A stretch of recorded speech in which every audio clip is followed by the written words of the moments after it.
Je me suis toujours dit qu'à n'importe quel moment je pourrais me faire remplacer par quelqu'un qui avait plus d'idées que moi. Je souris parce que je trouve ça naïf, mais en même temps vraiment je me rendais pas compte à quel point je prenais des risques. Hello tout le monde, j'espère que vous allez bien. Aujourd'hui j'ai le plaisir de vous retrouver dans cette nouvelle vidéo qui va être une petite update de ma vie, de mes projets YouTube, pro, perso, toutes les questions auxquelles j'ai plus vraiment répondu depuis 2-3 ans je pense.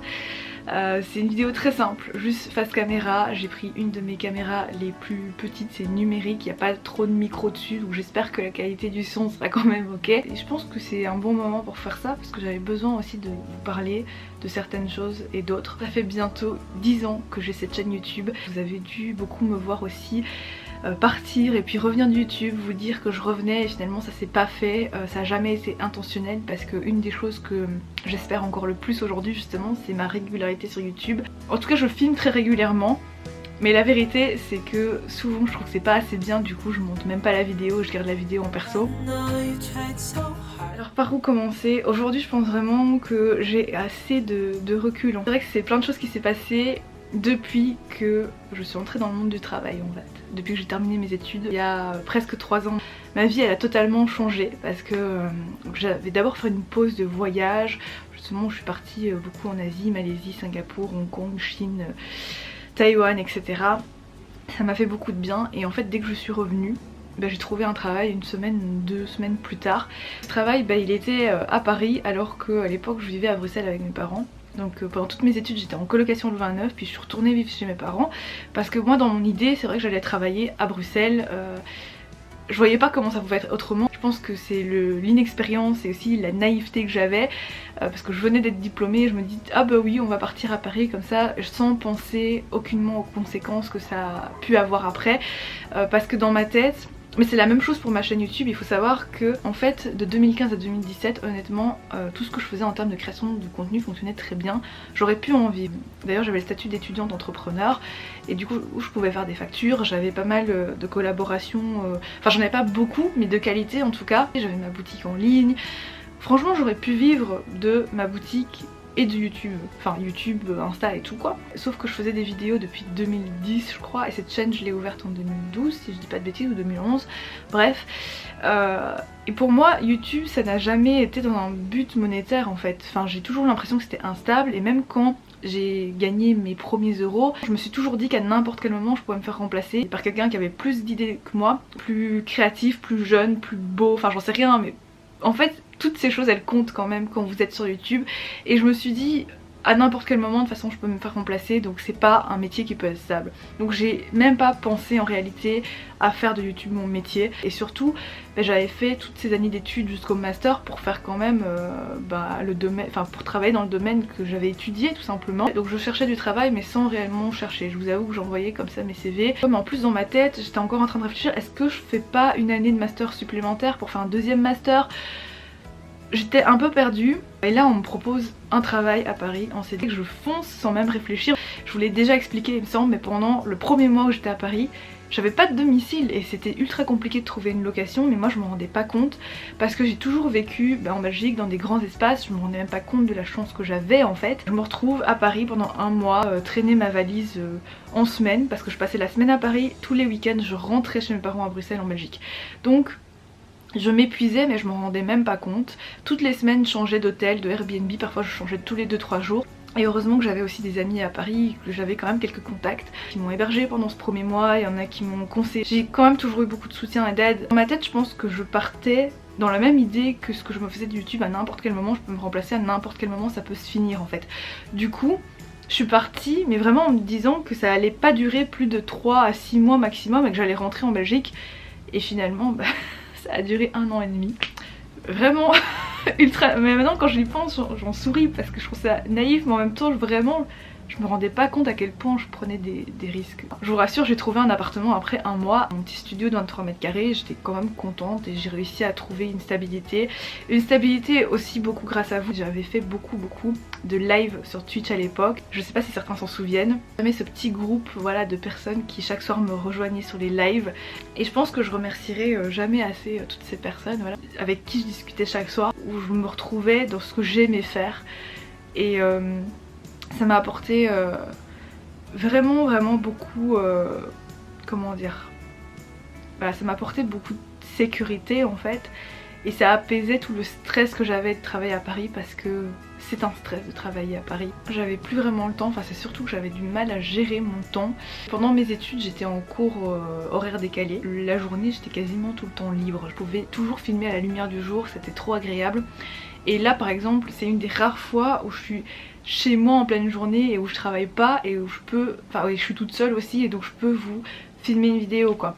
À partir du moment où j'ai accepté en fait de travailler pour un premier contrat en CDI, je me suis retrouvée dans un horaire de travail. Je pouvais plus filmer en journée puisque la journée j'étais au boulot. Chaque jour c'est ce transport plus le fait que je rentrais tous les week-ends, ça m'a épuisée en fait. Et au bout d'un an et demi, j'ai posé ma démission et j'ai commencé à faire mon aventure freelance. Là j'ai pas encore assez de recul pour pouvoir faire un bilan. En tout cas aujourd'hui je sais que c'était la meilleure décision que j'ai prise pour avoir plus de liberté et pouvoir continuer à me découvrir moi-même, à apprendre des choses et à apprendre des choses sur le monde de l'entrepreneuriat aussi, parce qu'avant oui j'avais ma boutique, j'avais YouTube, mais c'était très virtuel, et quand vous n'avez pas des clients que vous rencontrez en physique, c'est difficile de savoir ce que c'est vraiment l'entrepreneuriat et à quel point c'est dur aussi. Quand c'est pas difficile en vrai, vous pouvez pas évoluer. Donc en vrai je suis vraiment reconnaissante envers chaque expérience que j'ai eue, chaque décision que j'ai faite. Ça m'a menée à ce que j'ai aujourd'hui, à la stabilité que j'ai enfin, j'ai l'impression.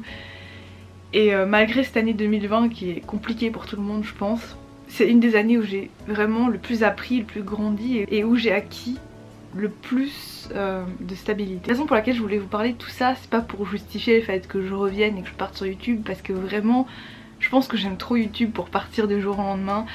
Je voudrais toujours créer des choses, j'ai toujours continué à créer des choses. Parfois je fais plein de vidéos d'un coup mais je les monte jamais, je les publie jamais, parce que il faut être honnête, aujourd'hui YouTube c'est autre chose par rapport à avant. Je fais pas du tout la même chose, donc pour moi c'est incomparable, mais je comprends qu'il y a des exigences qui aient évolué. Et moi je continue à le faire pour moi aujourd'hui, mais je peux pas faire plus que ça parce que justement j'ai choisi de travailler, j'ai besoin de payer mes factures, mon loyer, tout ça. J'ai envie de construire ma vie, j'ai bientôt 30 ans quand même, j'ai 28 ans cette année, ça m'a fait un choc à moi-même. Parce que je me suis rendu compte, ah ben ça y est, maintenant je me rapproche plus des 30 ans que des 20 quoi. Et j'ai commencé vraiment en fait à chérir la vie que j'ai et à vouloir évoluer et construire cette vie du mieux possible. Et forcément, enfin faut pas se mentir, il faut de l'argent pour ça. Et pour ceux qui me suivent sur Insta, vous savez aussi je continue mes différentes formations parce que j'ai envie d'apprendre plein de choses au niveau pro mais aussi au niveau perso. Donc je continue tout ça et je vous en parlerai quand c'est fait.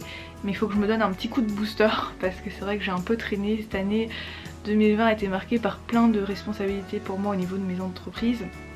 Et j'ai beaucoup travaillé pour quand même faire du mieux que je pouvais. Donc voilà, je vous en reparlerai peut-être un jour. J'ai travaillé comme une folle pendant 3 ans pour justement économiser, avoir un minimum d'argent pour pouvoir investir, pour pouvoir faire plein de choses. Je pourrais vous en parler encore des heures et des heures, enfin je pourrais faire des vidéos si ça vous intéresse sur ça. Mais aujourd'hui je me rends compte que ce que je veux c'est une stabilité. Et j'espère aussi retrouver la stabilité de YouTube et la régularité, donc je perds pas espoir sur ça. Donc voilà, probablement que mes contenus vidéo, bon déjà ils ont changé, vous avez pu le voir, parce que ça suit un petit peu la ligne de ma vie. J'ai jamais cherché à embellir les choses de toute façon, je suis pas capable, en tout cas moi c'est pas ma vision des choses sur YouTube. Je suis pas capable de filmer une vidéo en disant que tout va bien, que j'ai une vie de rêve, alors que franchement ma vie elle se résume très simplement et elle ressemble à celle de beaucoup d'autres. J'ai pas une vie exceptionnelle. Mais j'essaye de la rendre la meilleure possible évidemment et je me donne vraiment du mal pour y arriver. J'ai eu aussi des problèmes financiers etc sur lesquels je pourrais revenir plus tard, mais aujourd'hui j'ai l'impression d'avoir enfin trouvé la stabilité. C'est pour ça que je voulais en parler, parce que pour les personnes qui vivent des moments compliqués en ce moment, parce que avec la crise je sais qu'il y en a beaucoup qui ont perdu leur emploi, qui vivent des moments très difficiles etc.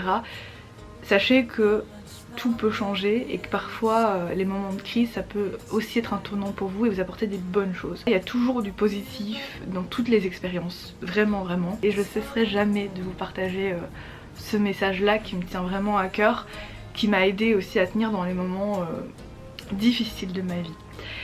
Donc voilà, je suis désolée pour cette vidéo un peu décousue, je pense que c'est un peu parti dans tous les sens. mais j'espère que vous aurez quand même compris le fond du message. Je vous retrouve normalement ce week-end pour une nouvelle vidéo que j'ai filmée et là il faut vraiment que je la monte. C'est des petites choses futiles effectivement. On est là aussi pour le divertissement, c'est pour ça je pense que beaucoup d'entre vous regardent YouTube. Et puis aussi parler parfois de sujets plus sérieux. Donc voilà, ce sera la continuité de ma chaîne. Il y aura toujours des sujets aussi diversifiés. J'espère que cette vidéo, même si elle est un peu partie dans tous les sens, vous aura plu. N'hésitez pas à venir en commentaire discuter sur n'importe quel sujet que j'ai abordé ici. Ça me ferait plaisir de vous répondre, d'avoir un vrai échange avec vous. C'est le but de ma chaîne YouTube de toute façon. On se retrouve normalement ce week-end pour une prochaine vidéo du coup. D'ici là, prenez soin de vous, je vous embrasse très fort et à très vite.